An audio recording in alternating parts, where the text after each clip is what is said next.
What's up, my peoples? You are watching another episode of Mental Telepathy's Arena, and I am your host and lyrical genius, Black Titanium, here at the Homeless Empire, where the where the main topic is our youth, the youth of the black community, man. Nevertheless, the homeless, the needy, the wayfarer, and those who are in the struggle. Now, today's topic is going to be on legacy. And I know one would ask themselves, how is this brother going to talk about legacy and he's in the very disposition that he's in? Because legacy is built every day. Your everyday life becomes your legacy, man. Whether you know it or not. We constantly, especially black people, we constantly write ourselves into history because we're such a great people and because we possess one of the things that most cultures, no culture possesses, and that's the possession of melanin. And back in the day, I know a lot of people won't believe this, but melanin used to be a superpower until the people fell victim to their oppressors, the white man, and they started embracing his ways. And they're the only culture who never had legacy. So now they write themselves into legacy by through movies, illusions. They try to pump themselves up like they're the ones who's actually Superman when we're the ones who's actually Superman. Because like I said in my previous videos, we're always dealing with culture vultures who love stealing our legacy and running off with it. But that's a whole nother video. Right now, as like I said, at the end of the day, when in this disposition, you're forced to reflect on your life. You're forced to assess yourself. Your weaknesses and your strengths. And as I assess myself, due to the fact that my disposition is not voluntary, it's not a voluntary, disposition, and it was forced on me. I really when I come to the conclusion after my assessment, I really have nothing to be ashamed of, because rightfully so, I'm behind enemy lines, and due to the fact that the enemy knows that I know his true identity and her true identity, I gotta be punished. Through many different aspects. But that does not mean that I'm not being written into history. See, a lot of people don't understand when thinking geometrically. A lot of people don't understand when you think geometrically, you get to think spiritually, you get to think religiously, you get to think in many different forms and aspects. So when you think from a spiritual point of view,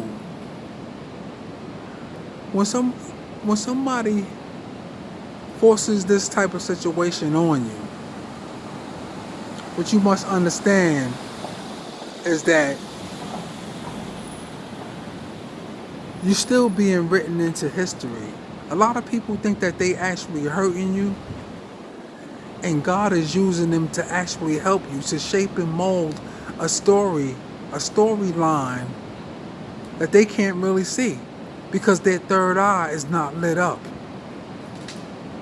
And a lot of people who possess their third eye, who think their third eye is open, can't even see.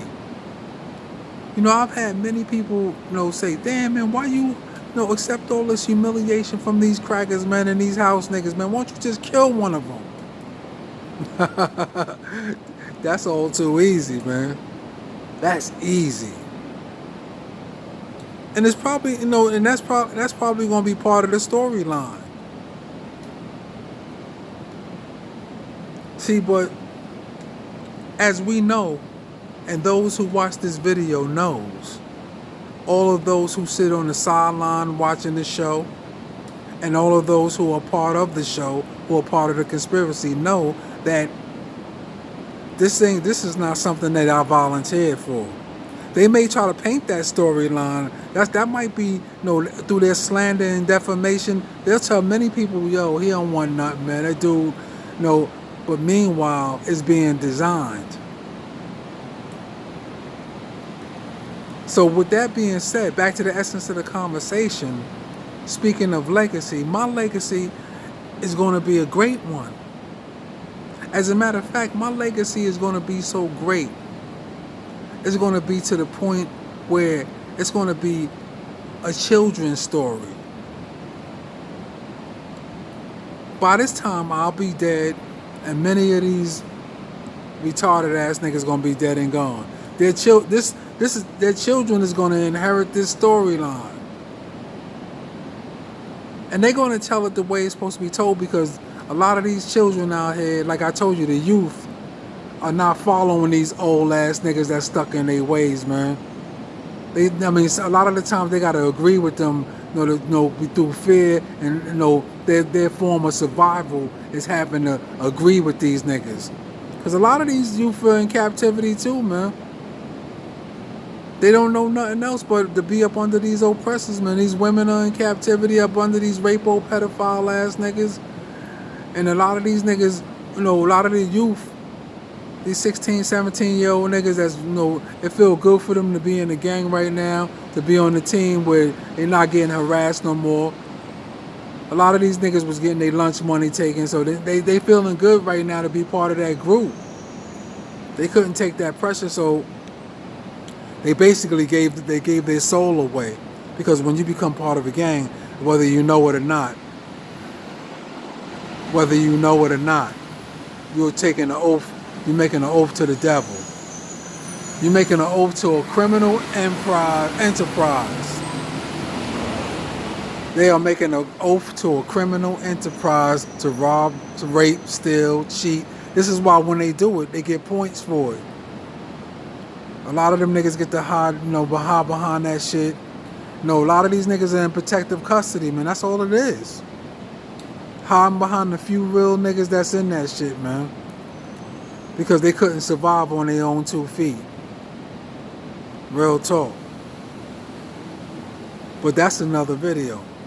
Back to the essence of the conversation, legacy.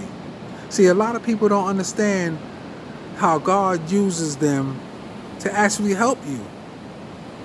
See, according to a lot of these niggas, if you listen to a lot of these niggas, it's to the point where this is how great the story is. It's like a real live movie. It's like a real live movie. Just imagine having the feds after you, and they got a bunch of their workers are gang members, Chinese people, Asians, Mexicans, but Puerto Ricans, but all of these people, they don't want to be the snitches. They don't want to be the Uncle Julios. They don't want to be the house niggas, but the federal government has leverage over them. It's a real live movie. You can't make this shit up. Trust me. The Muslims. This is why it's going to be such a great story, because I'm really trial by error. Yeah.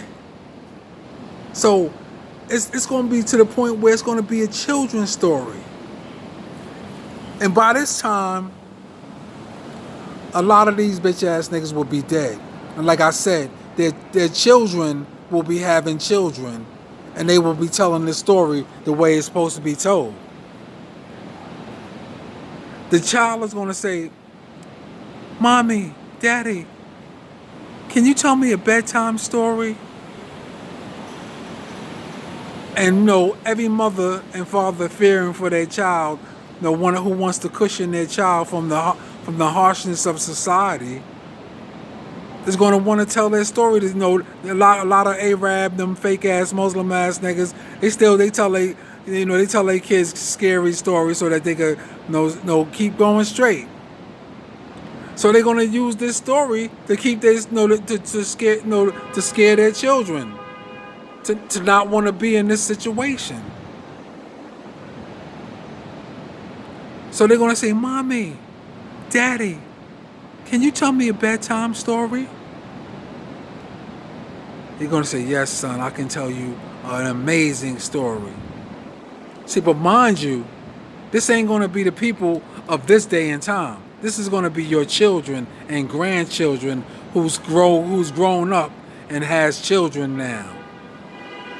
So they said, but when they were young, they sat on the sideline and they knew that their mothers and fathers were part of the conspiracy because of the fact that they sold out through fear to the white man. So they grew up with secret resentments that that they couldn't channel towards the people that they loved the most, that they couldn't channel towards their lifeline, their mothers and fathers. So these are your children, and that's telling their children the story now, but they're going to tell it in the right way. They're going to say, "Yes, I can tell you a bedtime story. Once upon a time, there was this brother named Sharif, a real African-American black warrior. And I'm talking about a real African-American black warrior. He was a Muslim and he feared no one.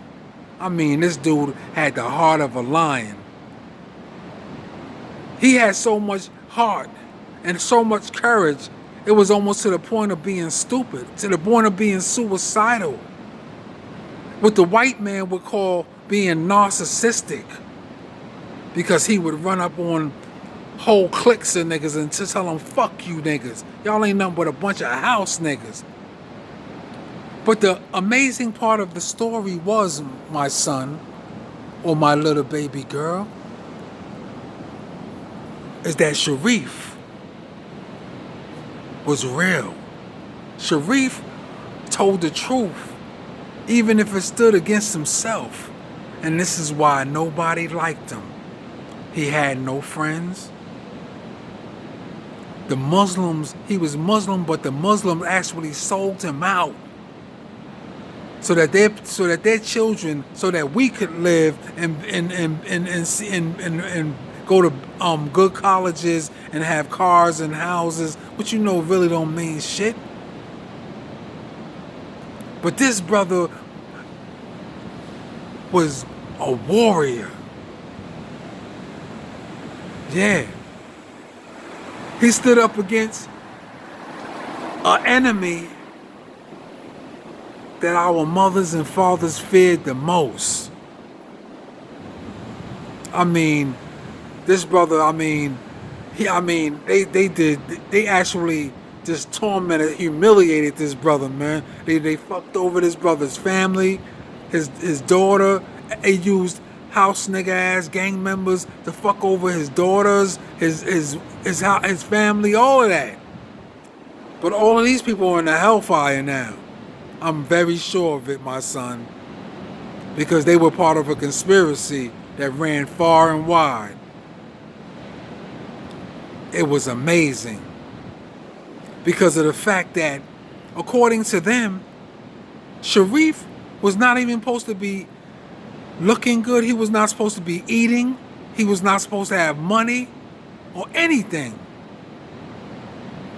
But this is the part where I'm going to tell you, because this is the part that tells you that Allah is real. God is real.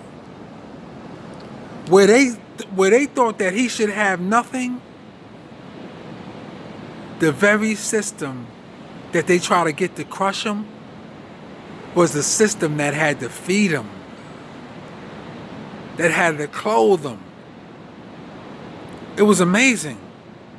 And this brother, even though he was getting tormented, humiliated, even though he was under the rule of oppression, he spit in the white man's face and the white man's house niggas and Uncle Julio's and all of them niggas' faces and told them the truth.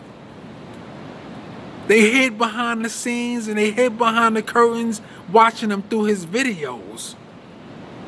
Oh yeah. He had about 1 billion fans.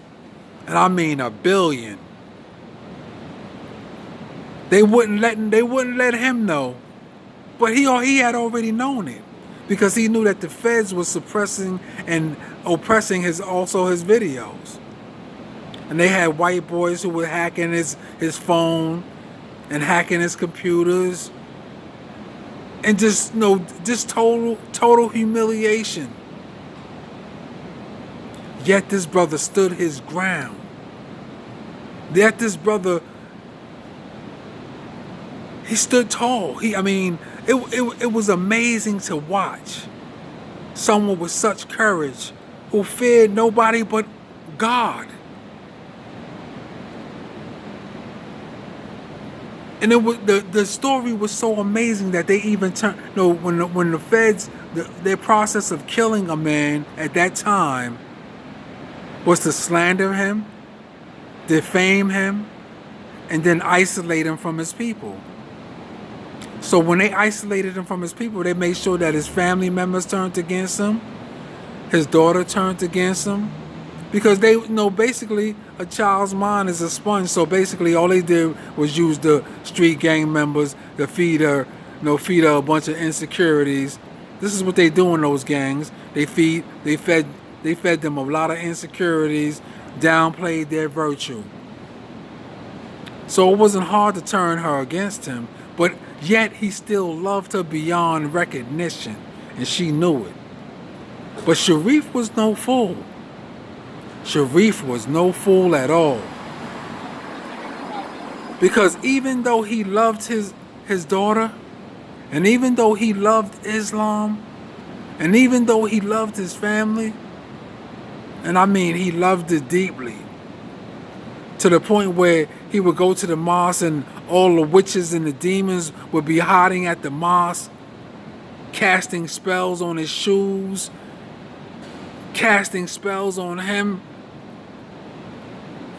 Because of the fact that, Shaitan actually gave them the power to read minds. They would sit there to see if he would fast for the day. I mean, listen, my son or my baby girl, this was an amazing story. This was a real live movie. The game of espionage in its truest essence. So, Daddy, what happened?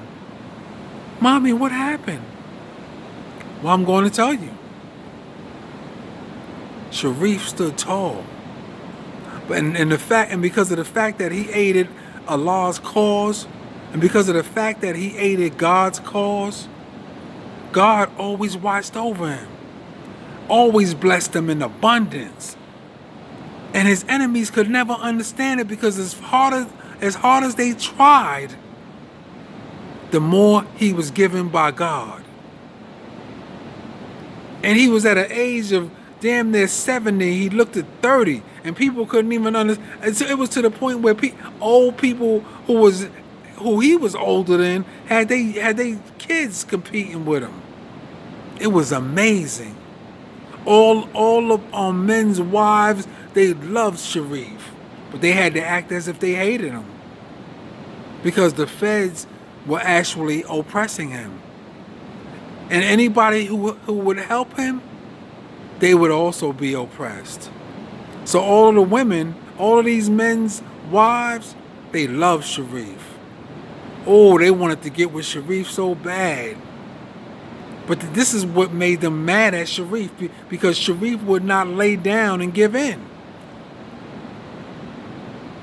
This was what was so amazing about it.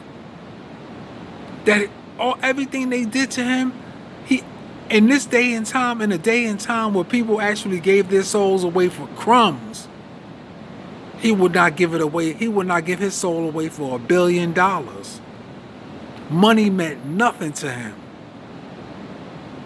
I mean, people actually thought he was weak, but he had beautiful qualities.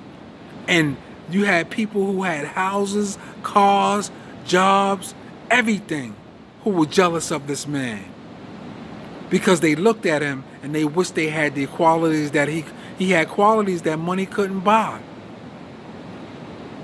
And this is what made his enemies upset. I mean, you had all the snitch ass gang members, the Slavs, all of them niggas. They were snitching on them every day. The Mexicans, the Puerto Ricans. I mean, you talking about some rats, snitches? Man, I'm ashamed to even say your grandmother and your grandfather was your grandparents, because they were also part of it. They were also part of the conspiracy where they turned a blind eye and tried to sacrifice Sharif. Are you for real, mommy and daddy? Yes, we are. You can't make this up, my son. And I'm only telling you this story. I am only telling you this story. It's so that you will never, ever fear anyone but God. Because right now, all of those people who had a conspiracy against Sharif, they are dead or in the hellfire. And shameless and shameful to say, your grandparents are probably in the hellfire because of that too. A lot of our Muslim brothers and sisters went to the hellfire because of the fact that they joined the ranks of the white man. And they chose to give in for little cars, to be cab drivers, to be, to work in the workplace. Yeah. They actually stopped praying. I mean, it was disgusting. It was nothing like the Islam today or of the historical past. I mean, it was disgusting to watch. But yet, on the other side of the same token, Sharif stood tall. Sharif didn't have a lot of money. No, he was poor. I mean, they kept him poor. The white man made sure that every time he tried to get a job, they would actually call the job up and say, do not hire him. They would use their little house niggas to do it. Yeah. At the time, he was part of a race they were also cowards. All the men, they were house niggas beyond your wildest recognition. And no other culture wanted to be affiliated with him. No other culture. I mean, this was a culture, the black African American culture was a culture that any man would be ashamed of to be a part of. Yeah, yes, my son. Yes, my daughter. I mean, they were to a point where all of the women, the white man had took all of the women, it was like the resurrection of Pharaoh. He gave all of the women the jobs and the education, and he kept the black men in the streets selling trinkets like CDs, DVDs. I mean, and they would not stand up no matter what he did to them. They would not stand up for their rights. I'm not talking about, it was a few of them who did, who were amazing people, who turned out to be amazing people like Malcolm X, Martin Luther King. I mean, they wrote themselves into history, not because they said, I want to write myself into history. It's because they were people who were fearless. And the reason why I'm telling you this story, my son, my beautiful little princess, is that you know that fear is your worst enemy. Your worst enemy. And the fact that these people who was part of the conspiracy, the white man, the government, who thought that Sharif would actually be forgotten through the sands of time, who thought Sharif would be nobody. And in that life, he was nobody. But guess what? God is so amazing that he turned his legacy into martyrship. Because of the fact that he stood up for God. Always. He stood up for his people. Always. He was willing to fight and aid Allah's cause. This was so amazing about him, my children. And I tell you this story so that you will know that fear is your worst enemy. It's your worst enemy. It's fear is such an enemy that it will drive you and make you drive yourself to the hellfire. Because like I said, Sharif was an African American, but most of his people, the men in his race, most of them had given in. And they were cowards. They were house niggas. They gave in for a little job. Crumbs. It was disgusting. No other culture wanted to be affiliated with them. They were the butt end of every culture's jokes. And Sharif knew it. And every chance he let them know it, every chance he got. Are you for real, Daddy? So what happened to him? Well, if you know, like I said, in the process of the federal government killing you, they slander you, defame you, and then isolate you from your people. Once you're isolated, my beautiful children, you're already dead. It's like you're already dead because nobody's going to listen to you. Nobody's going to say anything to you. Everywhere Sharif would move, they would tell all the people, all the women, don't talk to him. They would get the gang members to tell everybody, don't talk to him. Just ignore him. Yes. So eventually, what happens is when they isolate you, they start the game of the cat and mouse game. So everywhere Sharif went, if they would pull out an Illuminati puppet show. They would use all of his people who feared them the most. They would use them against him. They would use all of the snitch. They would use all of the snitch Puerto Ricans and Mexicans and all the snitch ass Chinese people. Whether it was on the buses or trains, whether it was in the stores. I mean, they would use all of these people against him. And wherever he went,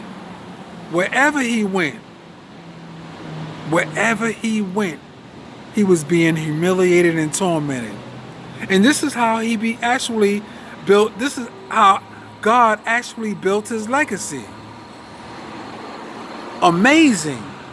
And this is how God actually built his legacy. Because where they thought that he was going to be forgotten when he died, because actually what happened to him, they got tired of playing in the cat and the mouse game because they saw that he would not give in for money. He could not be bought off for money. He could not be bought off with women. And he would not give in. And he did not care about the humiliation. I mean, he actually had qualities, like I said, that was so beautiful. He didn't care about what you thought. He didn't care about money. He cared about none of that. But he cared gravely about his children, who the government kept him away from, who they used the gang members to keep him away from, who they used the mother to keep him away from. Yeah. It was something serious. This man had a deadly game of espionage being poured on him, and the white man was throwing everything and the kitchen sink at him. But yet, he stood tall. So they actually got tired of playing the cat and mouse game. So Sharif, he always stayed armed because he was no fool. Like I said, he was no fool. Even though he loved his people, even though he loved Islam, and even though he loved his kids, he did not trust them. He knew that he could not trust them because the Fed's game, their game was whoever he trusted, they would use that person or that group to stab him in the back.